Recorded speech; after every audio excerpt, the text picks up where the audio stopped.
We're already finished. I hate to say this, but I think it's the end of the American empire. Our Federal Reserve Bank, our Treasury, and our government has messed up the US dollar so much that they have to find a way to keep people happy. The stimulus money they print, everybody says, oh God, it's because of they shut the economy down and this and that. Everybody says, yeah, so they're going to give me PPP and all of this stuff. So just remember this, that money comes from production. And when we pay people not to produce, which is PPP and all that, we're just paying them not to revolt. And that's what happened during the Roman times. And so that's why I say it's the end of the American empire, because our money is corrupt.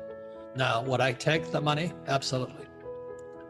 As we were talking about it, don't fight the government, don't fight the Fed, don't fight politics. If they're going to give me $1,000, I'll take it, but I would convert it into either gold, silver, or Bitcoin. So now it's all coming apart at the seams.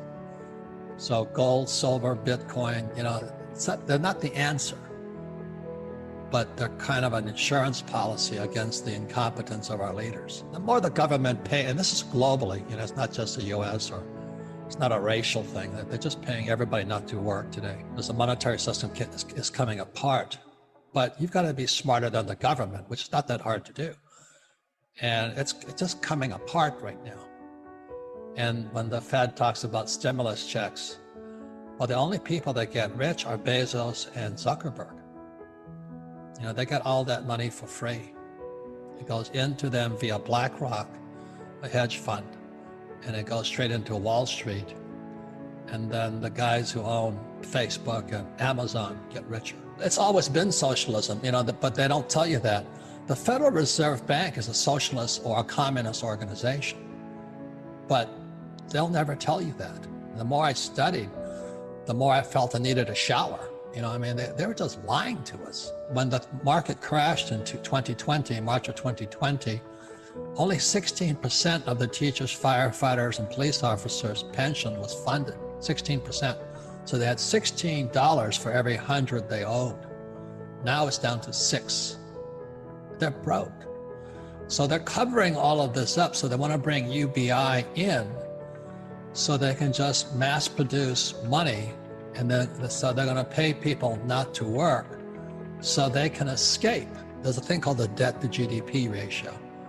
So when the thing crashed in 2020 in March, the debt went up and the GDP, the gross domestic product, went down. So that's what I was saying. So we produce less. Debt went up, GDP went down. And if this coronavirus comes back, which I think it will, we're bankrupt. Because the debt to GDP, once debt to GDP passes 90%, we're bankrupt. Today it's 115% debt to GDP in America. So we're already bankrupt. And so the UBI is no different than the Romans paying the Roman citizens to sit in the Colosseum and watch the Dallas Cowboys play the Green Bay Packers. Nothing really changes. People are that stupid. But they don't know. They really don't know. What they're doing is they're propping up zombies. And zombies are companies that are mismanaged, like Hertz right now is completely bankrupt. Boeing is bankrupt. The cruise ships are bankrupt. Ford's bankrupt. And the Fed, the Treasury, and Wall Street keep propping them up. Well, it makes it harder for your generation. Like I always said to you, the millennials, man, you guys have been screwed. It's a monetary war, which is why I always ask the question, why doesn't school teach us about money?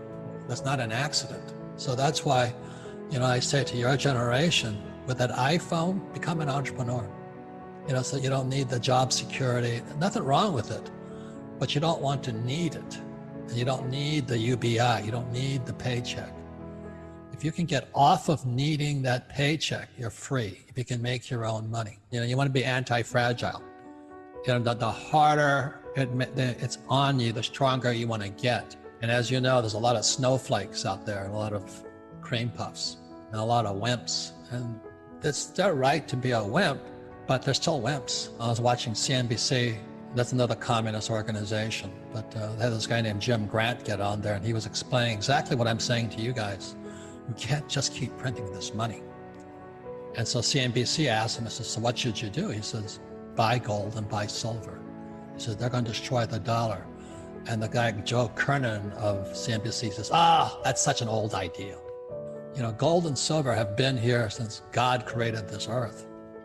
And Bitcoin is the next replacement to that. So for your generation, it really is to get outside of what mainstream media says is the right way to think, and think for yourselves. People still say to their kids, go to school, work hard, you know, save money, save till it hurts. It's really stupid. And that's because people cannot think, because they went to school to get that job.